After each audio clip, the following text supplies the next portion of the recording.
우리가 성경을 보면 수많은 사람이 나오고 있는데 그 수많은 사람 가운데 누가 가장 위대한 사람일까? 그런 의문을 가질 수가 있습니다.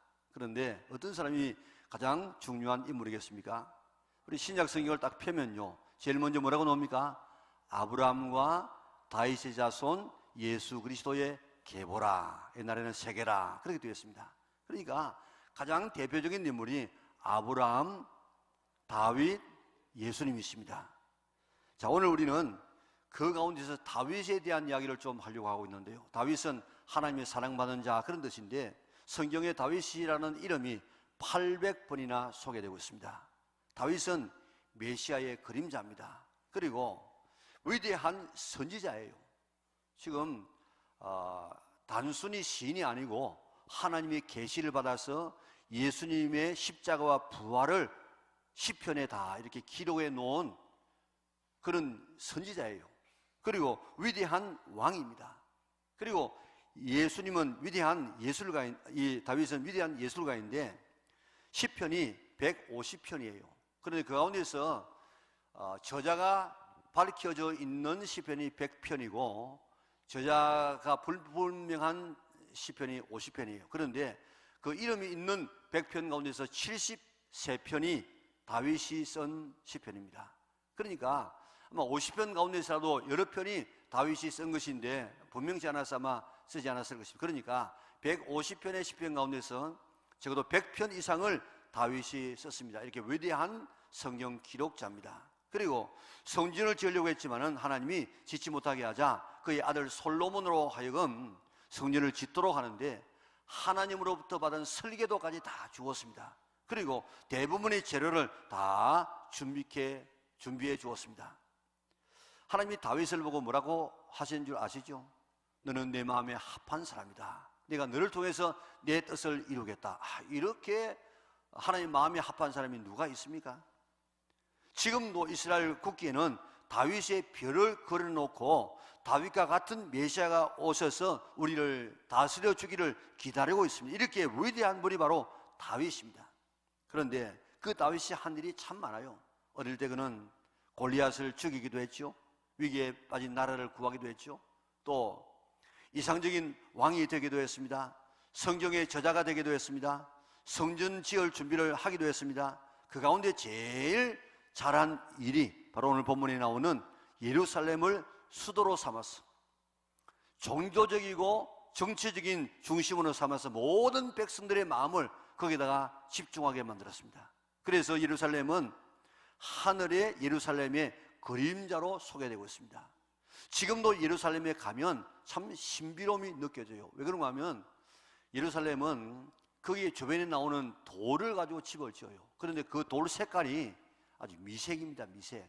그걸 가지고 집을 지어 놓으면은 특별히 해가 넘어갈 때는 그게 다 비쳐가지고 마치 황금이 빛나는 것처럼 아주 참 형용하기 힘든 아주 신비스러운 그런 이 느낌이 드는 도시가 바로 예루살렘입니다. 유대인들은 예루살렘을 지구의 배꼽이라고 이야기합니다. 다시 말하면 지구의 중심이다, 그런 뜻입니다. 이러한 예루살렘을 다윗이 정복하여서 수도로 삼고 그의 아들로 하여금 성전을 지어서 하나님을 섬기는 예배의 중심으로 삼았습니다. 지금도 세계인들의 모든 이목이 다 예루살렘에 집중되고 있습니다.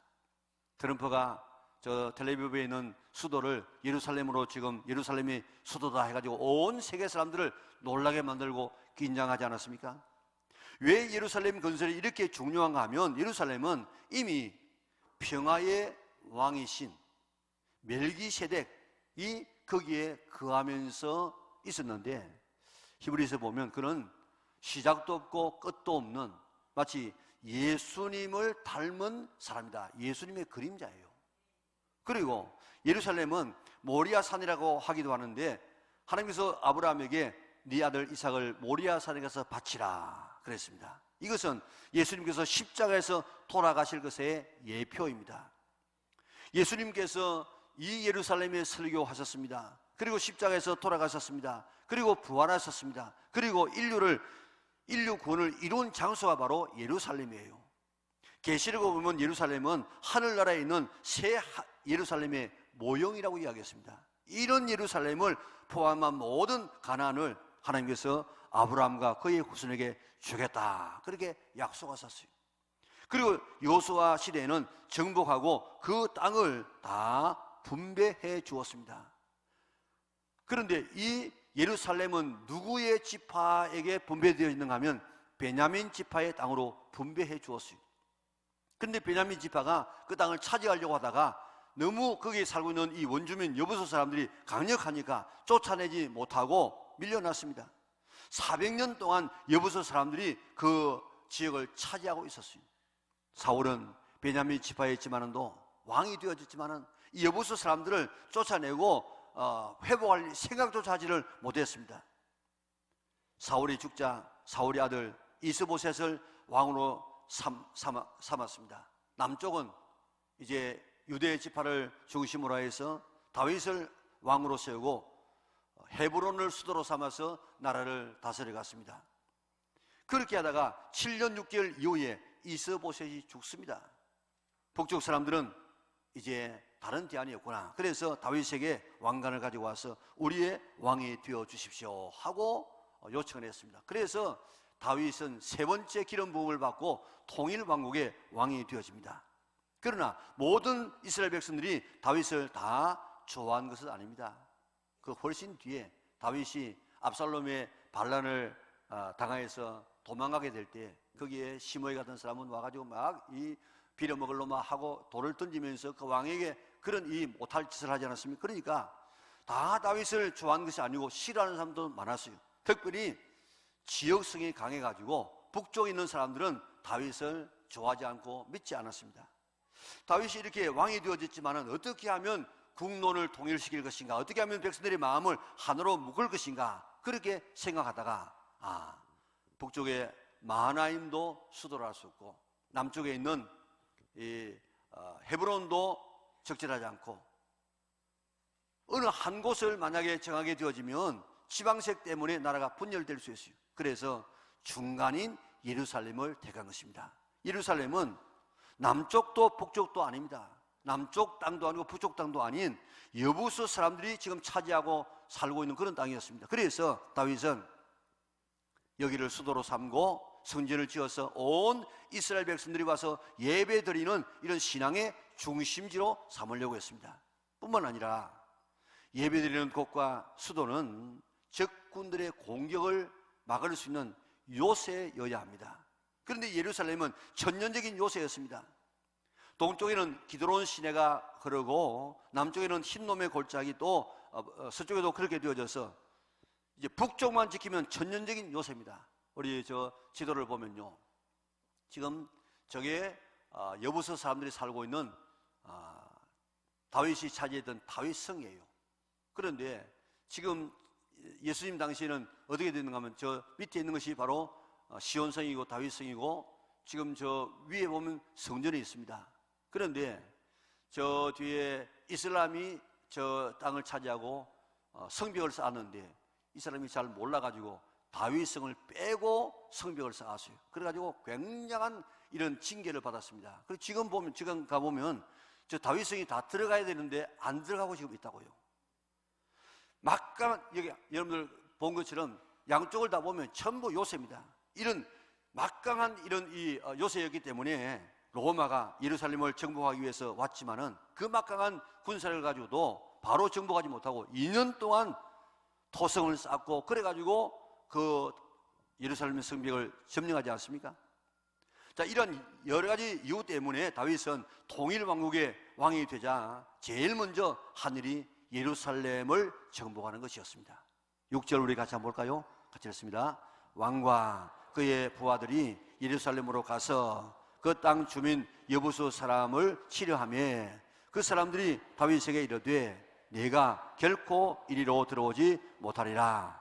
맹인인과 다리 저는 자라도 너를 물리치리라 하니 그들 생각에는 다윗이 이리로 들어오지 못하리라 하미나. 아멘. 예루살렘은 이스라엘 백성들이 400년 동안 정복하지 못한 땅입니다. 천년적인 요새였습니다. 그래서 우리가 불구자라도, 이 여부수 사람들이 말합니다. 우리가 불구자라도 너희들을 다 물리칠 수 있다. 그렇게 장담한 겁니다. 그런데 실제로 보면 다윗이 시온 산성을 빼앗았으니 이는 다윗 성이더라. 자, 다윗이 이렇게 이 예루살렘을 정복했는데 어떻게 정복했습니까? 예루살렘은 해발 760m의 높은 바위산입니다. 천년적인 요새입니다. 400년 동안 정복되지 못한 땅입니다. 불구자라도 물리칠 수 있다고 장담한 여부수 사람들의 이 말은 사실이었습니다.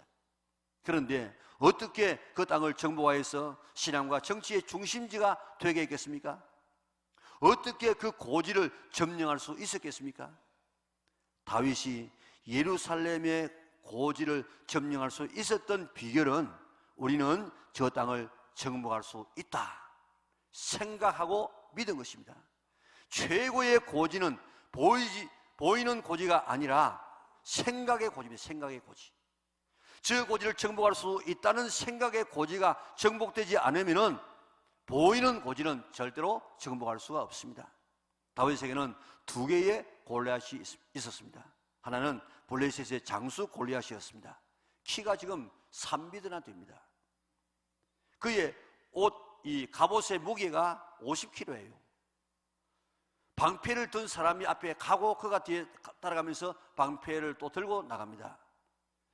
다윗은 그에 비하면은 이거는 뭐 비교가 되지 않습니다. 키만 해도 반 정도밖에 되지 않습니다. 아무 방패라든지 방비가 없습니다. 물맷돌 5개만 가지고 지금 나갑니다. 그러나 다윗은 이미 골리앗을 이겼습니다. 무엇으로 이겼습니까? 생각과 믿음으로 이겼습니다. 너는 칼과 단창으로 나오지만은 나는 하나님의 이름으로 나간다. 전쟁은 여호와께 속한 것이다. 내가 너를 죽여서 너의 시체를 하늘의 새들이 땅의 짐승들이 먹도록 만들어서 하나님은 지금도 살아계시다는 사실을 너에게 보여주겠다 하는 이런 확실한 믿음, 이 생각의 고지를 벌써 점령했던 것입니다. 우리 같이 한번 읽어볼까요? 사무엘상 17장 45절에서 47절 같이 읽습니다. 다윗이 블레셋 사람에게 이르되 너는 칼과 창과 단창으로 내게 나오거니와 나는 만군의 여호와의 이름 곧 내가 모욕하는 이스라엘 군대의 하나님의 이름으로 내게 나아가노라. 오늘 여호와께서 너를 내 손에 넘기시리니 내가 너를 쳐서 내 목을 베고 블레셋 군대의 시체를 오늘 공중의 새와 땅의 들짐승에게 주어 온 땅으로 이스라엘의 하나님이 계신 줄을 알게 하겠고 또 여호와의 구원하심이 칼과 창에 있지 아니함을 이 무리에게 알게 하리라. 전쟁은 여호와께 속한 것인즉 그가 너희를 우리 손에 넘기시리라. 아멘. 벌써요 칼과 단창으로 나오는 이런 골리앗하고 하나님의 이름으로 나가는 이하고 싸우면은 누가 이긴다. 그런 자기가 이긴다는 확신을 가졌습니다. 다윗은 골리앗의 장대함만 본 것이 아니고 그보다 더 크고 위대하신 하나님이 자기와 함께함을 믿었습니다. 이 믿음, 이 생각이 골리앗을 이기게 만든 것입니다. 골리앗을 이렇게 해서 죽인 다윗은 또 하나의 골리앗을 만나게 되어졌는데 예루살렘이라는 난공불락의 성이었습니다. 그러나 이 땅은 하나님이 이미 800년 전에 우리에게 주시겠다고 아브라함과 그의 선조들에게 약속해 주었다. 그리고 400년 전에 이미 우리에게 주었다. 우리가 노력하지 않아서, 꿈을 꾸지 않아서, 나가서 싸우지 않아서 그렇지 오늘 우리가 나가면 나는 것은 약속하신 대로 우리에게 주실 것이라는 이런 믿음을 가지고 믿음. 다윗은 하나님이 나와 함께 하시면 이 성을 점령할 수 있다. 이 성에 하나님의 성전을 지어서 하나님을 섬기는 신앙의 중심지를 만들 것이라는 이런 믿음을 가진 믿음. 이 성은 반드시 정복된다는 믿음이 있었습니다. 왜요? 하나님이 이미 800년 전에 약속해 주었어요. 400년 전에 이미 주었어요. 그 하나님이 지금도 살아 계시고 함께 하시기 때문에 이런 생각의 고지를 먼저 점령하지 못하면 고지를 점령할 수 없음을 믿으시기를 바랍니다.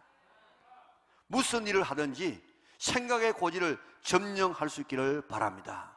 나는 할 수 있다, 하면 된다, 해보자 하는 이런 이 생각의 고지를 점령해야만 다른 우리가 볼 수 있는 고지를 점령할 수 있는 줄 믿으시기를 바랍니다. 우리에게는 이미 약속된 고지들이 참 많아요. 하나님은 다 우리에게 약속해 줬는데, 이 성경이 전부 약속 아닙니까? 약속. 32,500가지의 약속이 있다고 하는데 기도하면 이루어진다. 이거 우리가 안 믿어서 우리가 응답받지 못해요. 성령 주심하고 약속해 주었습니다. 우리가 기다리고 우리가 기도하지 않아서 받지 못합니다. 심으면 거둔다. 우리가 안 심어서 지금 거두지 못하는 것입니다.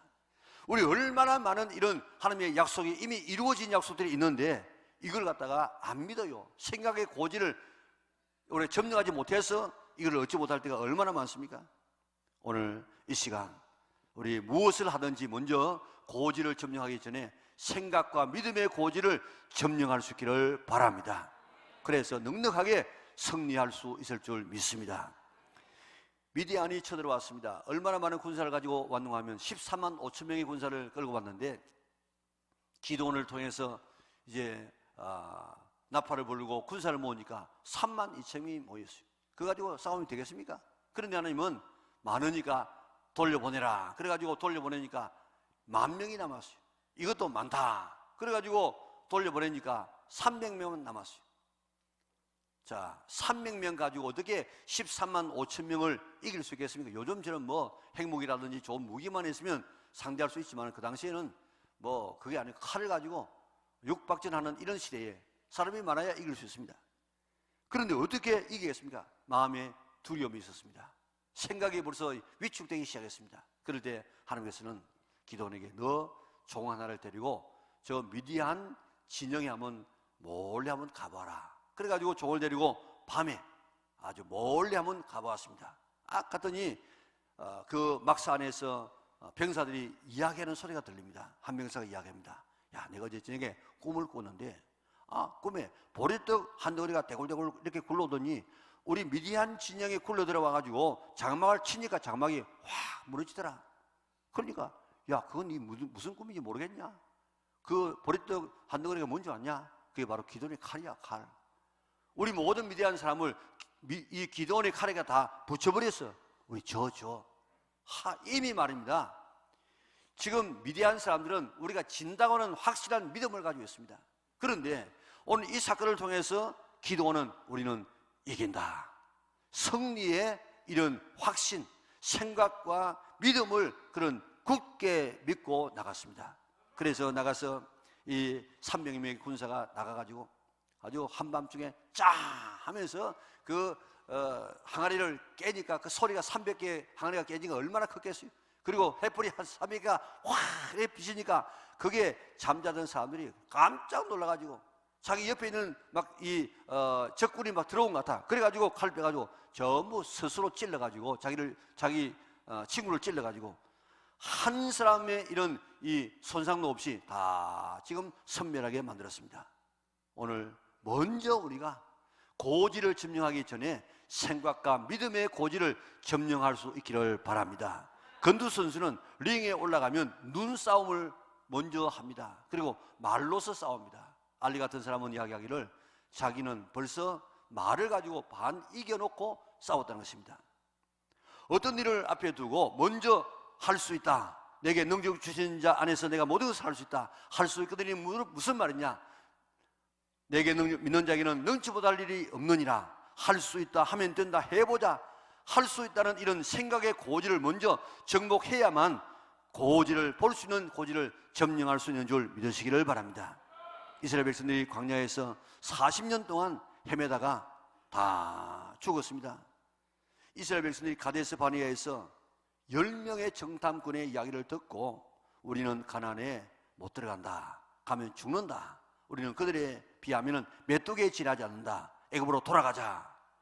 그렇게 낙심하면서 이미 가나안 정복에 대한 고지를 그들은 잃어버렸습니다. 그들은 고지를 점령해야 되는데 생각의 고지를 점령하지 못했기 때문에 다 그들은 광야에서 죽고 말았습니다. 그들이 말한 대로 하나님께서 다 죽여주었어요. 그러나 올라가면 된다. 그들은 우리의 밥입니다 하면서 먹으면 밥은 뭐 하면 됩니까? 먹으면 돼. 먹으면 하나님께서 다 밥상 차려 놓았어. 올라가면 먹으면 된다고 했던 여호수아와 갈렙은 그의 말대로 그의 믿음대로 그들은 올라가서 그 가나안 땅을 다 차지하고 아름다운 땅들을 유업으로 받지 않았습니까? 무슨 일을 하든지 할 수 있다, 하면 된다, 해보자는 이런 생각과 믿음의 고지를 점령할 수 있기를 바랍니다. 메뚜기 철학을 버리고 밥 철학을 가질 수 있기를 바랍니다. 오늘 그러면 하나님께서 우리에게 다 상을 차려주시고 우리에게 먹을 수 있는 길을 주시는 줄 믿으시기를 바랍니다. 그런데 사탄은 뭐라고 이야기합니까? 너는 못한다. 지난번에도 안 됐잖아. 400년 동안 너 해봐도 안 되는데 뭐 이번에 너 이기겠어? 소경과 다리저는 불구자라도 우리는 너를 물리칠 수 있어. 안 돼. 계속 사탄은 안 된다고 우리에게 속삭이고 있습니다. 그러나 할 수 있다는 믿음을 가지고 선포하면 믿음대로 고지를 점령할 수 있음을 믿으시기를 바랍니다. 무슨 일을 하든지 생각과 믿음의 고지를 점령할 수 있기를 바랍니다. 할 수 있다, 하면 된다, 해보자 하는 이런 긍정적인 생각을 가질 수 있기를 바랍니다. 1864년까지 사람들은 1마일을 달리는데 4분 56초를 단축시키지 못했어요. 그 선에서 머물렀어요. 100년 동안 이제 인간의 노력으로는 4분대 아래로는 못 간다, 이런 생각이 사로잡혔습니다. 그런데 1945년에 한 외과 의사가 우리 사람의 모든 신체적인 구조를 보면은 1마일에 4초 아래로 뛸 수 있다 하는 이런 발표를 했어요. 그 발표가 나고 난 다음 2년 만에 127명이 4초 안에 뛸 수가 있었습니다. 못한다는 생각을 가지고 있을 때는 100년 동안 주파하지 못했던 이 거리를 된다고 하는 생각 한 사람의 이런 발표를 통해서 2년 안에 127명이 주파할 수가 있었습니다. 오늘 우리가 할 수 있다, 하면 된다고 하는 이런 믿음을 가지고 나가면 하나님께서는 우리가 할 수 있는 능력을 우리에게 허락하여 주시는 줄 믿으시기를 바랍니다. 다윗이 왕되고 제일 먼저 했던 일이 무엇입니까? 예루살렘 정복입니다. 하나님을 섬기는 거룩한 도시를 건설하여서 하나님을 섬기는 신정국가를 만드는 것이 그의 꿈이었습니다. 우리가 제일 먼저 해야 할 일이 뭐겠습니까? 우리가 하나님의 자녀되고 구원받고 난 뒤에 제일 먼저 해야 될 일이 뭐겠습니까? 예수님이 이 세상에 오셔서 공생애를 시작하면서 가장 먼저 한 말이 무슨 말입니까? 회개하라, 복음을 믿으라고 이야기했습니다. 예수님께서 내 제자를 부르신 목적이 뭡니까? 사람 낚는 어부대라고 했습니다. 예수님의 3대 사역 중에 하나가 뭡니까? 복음을 전파하는 것입니다. 성령님을 왜 주었습니까? 복음 전하라고. 성령 받은 사람들이 처음 한 일이 뭡니까? 예수 믿고 난 다음 딱 바로 하는 일이 뭡니까? 바로 복음 전하는 일이에요. 예수 믿는 사람을 잡아 주기 위해서 다메섹으로 갔던 이 바울이 예수 믿고 난 다음에 제일 먼저 한 것이 뭡니까? 예수 믿는 사람을 잡아 죽이러 갔다가 거기서 예수 믿고 난 다음에 제일 먼저 한 일은 예수 믿도록 복음 전하는 것입니다. 성령 받은 사람의 그 방언의 내용이 뭔 줄 아십니까? 그 내용은 바로 복음이죠. 복음. 예수님께서 마지막 하신 말씀이 뭡니까? 너희는 온 천에 다니며 만민에게 복음을 전파하라고 이야기했습니다. 우리가 하나님의 자녀가 되고 구원받고 난 다음에 제일 먼저 해야 될 가장 중요한 일이 뭐겠습니까? 복음 전하는 일입니다. 영혼 구원하는 것입니다. 목적이 그런 삶이라는 책을 써가지고 세계적인 인물이 되어지고, 또 셀백 교회의 이 유명한 이 릭 원의 목사님, 그가 목적이 그런 삶이라는 책을 썼는데 어느 분은 이렇게 이야기했습니다. 우리나라에 있는 모든 목회자들이 다 동원돼 가지고 한 권의 책을 쓴다고 하면 이 책만큼 좋은 책을 쓸 수 있을까 할 만큼 그렇게 좋은 그런 책입니다.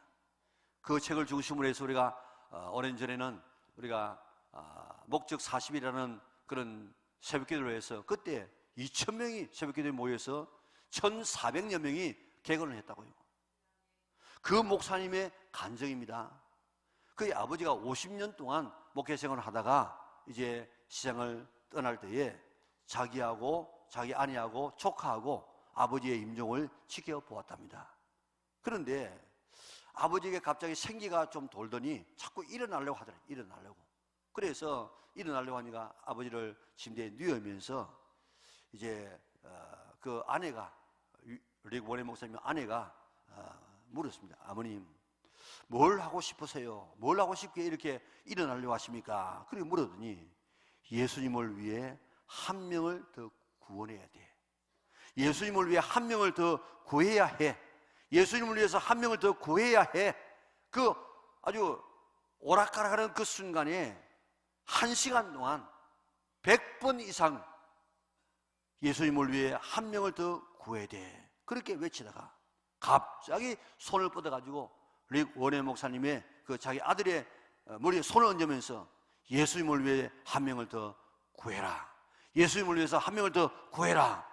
그렇게 명령하고 돌아가셨다는 것입니다. 오늘 자기가 이런 목회를 하게 되는 이유는 아버님께서 내게 마지막 유언적으로 하신 그 말씀, 예수님을 위해 한 명을 더 구하라는 이 말씀이 목회의 자기의 생명이 되어지고 목회의 방향이 되어져서 오늘의 교회를 만들었다는 것입니다.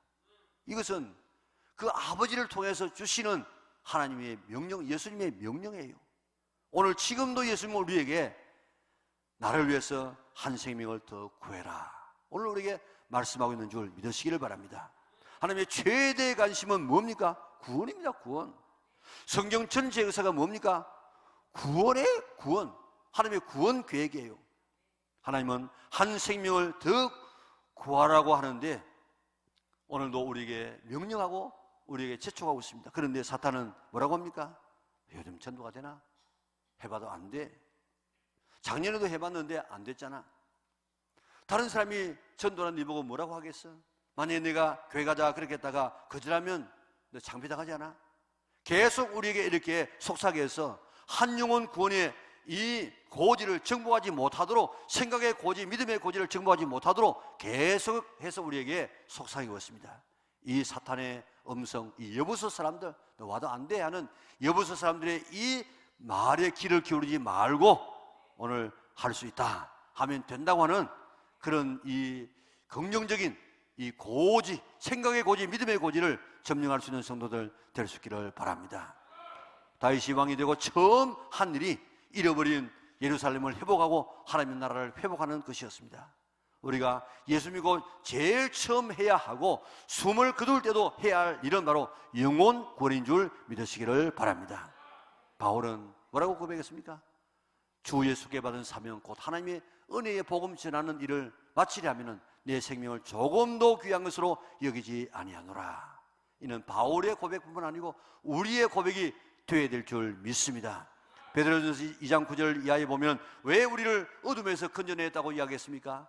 우리를 어둠에서 건져낸 그 아름다운 하나님의 덕을, 그 아름다움을 선전하기 위해서 우리를 먼저 건져냈다고 이야기했습니다.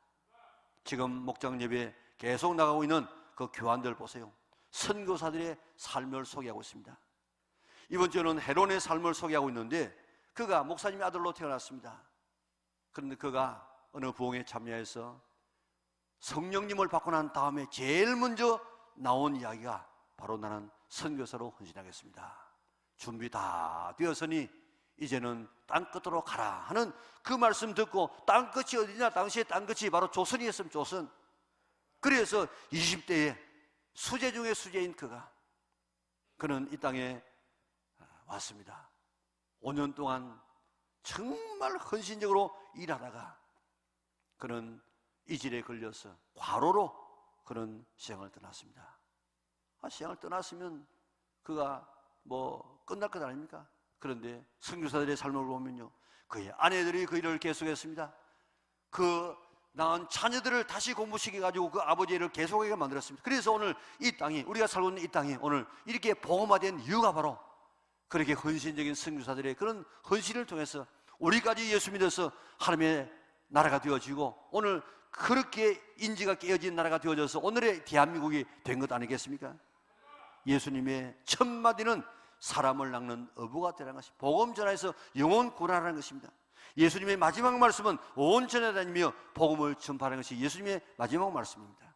나를 위해서 하나님이 사람 되어 오시고 나를 살리기 위해서, 나를 하나님의 자녀 삼기 위해서, 나를 천국 백성 삼기 위해서, 나를 지옥 보내지 않기 위해서 내 대신 십자가에서 돌아가신 그 예수님을 정말 믿으면 그 예수님께서 내게 하는 한 가지 명령, 복음 전하라.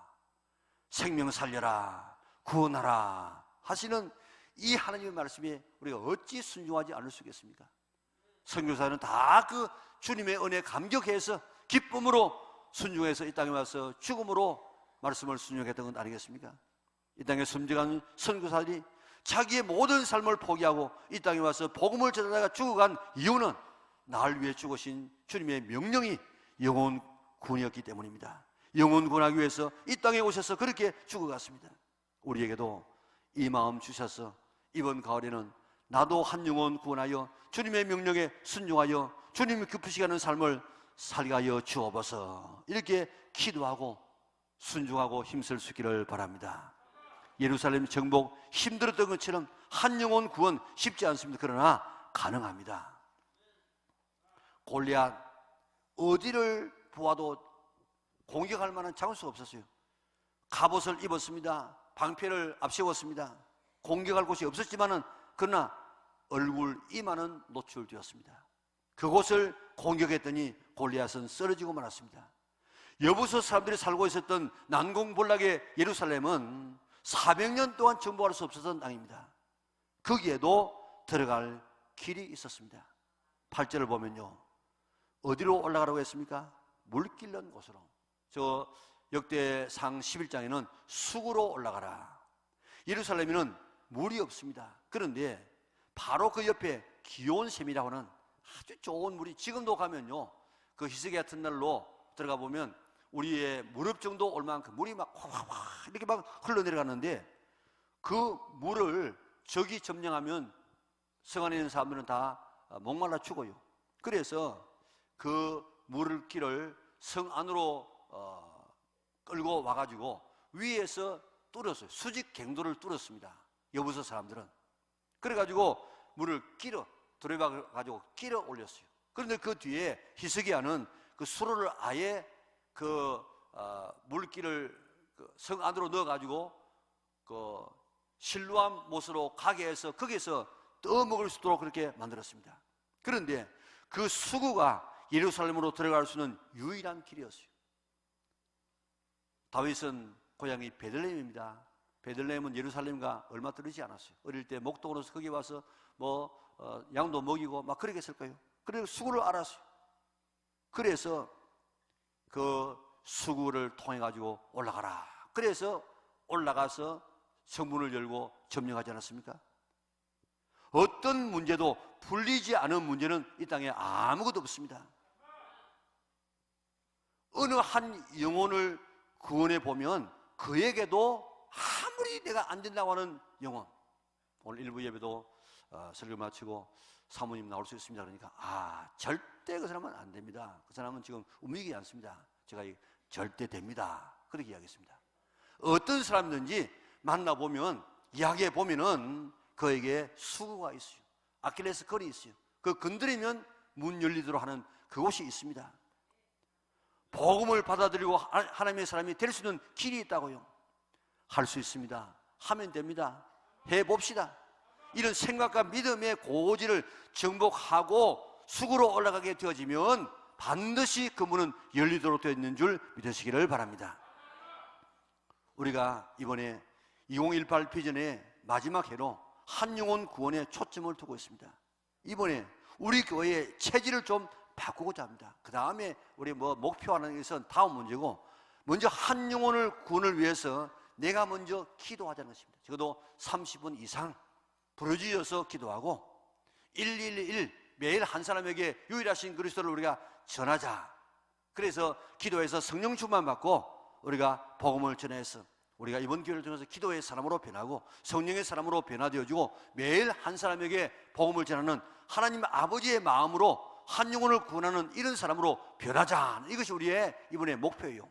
그래서 새벽 기도에 적어도 300명 이상 나와서 부르짖어 기도하고, 수요일날 우리 기도하는 날입니다. 우리 500명 이상 나와서 기도하고, 우리 주일날 한 번만 예배드리지 말고 우리 온종일 주일날로 지켜서 오후 예배 때 우리가 1000명 이상 나와서 우리가 한 비전을 가지고 나가고, 그래서 우리가 3000명이 모여서 하나님 앞에 예배하여서 이 지역 사회를 섬기고 세계를 향해서 복음을 들고 나가는 이런 아름다운 사명 감당하는 이런 교회가 될 수 있도록 우리가 진군하고자 합니다. 그래서 우리의 이 고지, 우리에게는 고지가 뭡니까? 고지. 우리에게는 이 고지는 바로 생각의 고지, 믿음의 고지를 먼저 점령해야만 우리가 점령하려고 있는 고지를 점령할 수 있습니다. 30분 부르짖는 기도 얼마든지 할 수 있습니다. 이번에 어느 책임을 맡은 한 집사님은 그저 새벽기도 겨울 이렇게 토요일 날 찬양대에서 한번 나오시는 그런 집사님인데, 이번에 2달 동안에 60일 동안에 내가 30일 1시간 동안 내가 부르짖어 기도하겠습니다. 그 결심하더니 지금 나온다고요. 결심 안 해서 그래. 결심하면 되어져요. 우리가 주일날 우리가 일주일에 3번씩 새벽기도 나오겠다, 마음을 안 먹어서 그렇지 생각의 고지를 점령하면 그렇게 될 수 있어요. 성령 충만 받을 수 있습니다. 한 사람 구원 할 수 있습니다. 이 고지를 먼저 우리가 생각의 믿음의 고지를 점령할 수 있기를 바랍니다. 300명 이상 새벽기도 할 수 있습니다. 내부터 하면 돼요. 수요일날 우리 500명 이상 우리 기도하는 건 하면 돼요. 내가 마음 먹고 내부터 하면 되죠. 우리 1000명, 우리 3000명 얼마든지 할 수 있습니다. 먼저 이것이 우리의 고지입니다. 고지. 생각과 믿음의 고지를 점령하고 할 수 있다 하면 된다 해보자는 믿음을 가지고 나가면 하나님께서 기도의 고지, 성령의 충만의 고지, 우리 한 사람 영혼의 고지를 반드시 우리에게 허락하여 주실 줄 믿습니다. 이번 가을에 정말 기도와 성령 충만과 전도의 사람으로 내 삶이, 우리 가정이, 우리 교회의 모든 삶이 체질이 바뀌어져서 하나님이 원하시는 교회를 만들어서 오늘 이 지역 사회를 바꾸어 나갈 수 있는 우리 은하계 온 성도들 될 수 있었어. 나도 이번에는 고지를 점령했다, 한 영혼 구원했다고 이렇게 소리치는 사람 앞에 감사할 수 있는 우리 영락의 온 식구들 될 수 있기를 주님의 이름으로 축원합니다. 오다 같이 일어나셔서 헌신의 찬송을 부르도록 하겠습니다.